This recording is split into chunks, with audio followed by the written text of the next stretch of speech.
Sizlarni 25-aprel Humo Arenada shiddatli jang kutmoqda. Tayyor bo'lsanglar, men fight kartni boshladim. Bizada markaziy jangimizda Doston Bozorov 13 ta g'alabali seriyada kelmoqda va uning raqibi braziliyalik Darlan Ferreiraga qarshi jang qiladi. Darlan Ferreira 14 ta jang, 13 ta muddatdan oldingi g'alabada kelmoqda. Keyingi markaziy jangimizda hamma taniydigan Furqatbek Yoqubov bu oldingi Mangu 1 turnirida o'zini IQ'lari bilan eng zo'r zarbalar bilan ko'rsatgan va uning raqibi afrikalik Luthando Bikoga qarshi jang qiladi. Luthando Biko qarama-qarshiligi juda kuchli, eng qiziq janglardan bittasi bo'ladi. Qo'l jangini afsonasi Jahongir Jumayev ko'pchilik taniydi, eng zo'r sportchilardan bittasi va uning raqibi Kamal Guseynovga qarshi jang qiladi. Kamal Guseynov hamma biladi, barbasini ham, ularning texnikalarini ham bu jangi bilaman ko'pchilik kutgan, hammaga qiziq. Va undan keyingi jangimizda Shukurjon Abdurahimov Dushan Burilev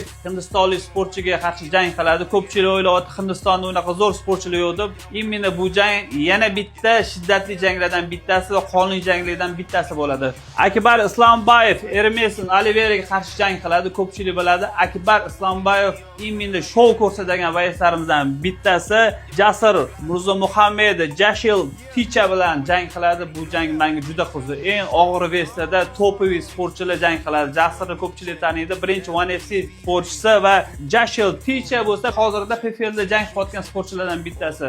Va shuningdek, bizada Muhammad Qurbonov Jackson Laureraga qarshi jang qiladi. Mavlud Tifiyev Teyxun Asadali ozarbayjonlik sportchiga qarshi jang qiladi. Ma'ruf Mabarazikov xitoylik sportchiga qarshi jang qiladi. Bu jang ham men uchun juda qiziq. ATF chempioni Ma'ruf xitoylik eng top sportchilarga qarshi jang qiladi va bizga yana bitta neytralniy sportchilardan bittasi ozarbayjonlik Farid Alibabazada Yerisbek Tilenovga qarshi jang qiladi.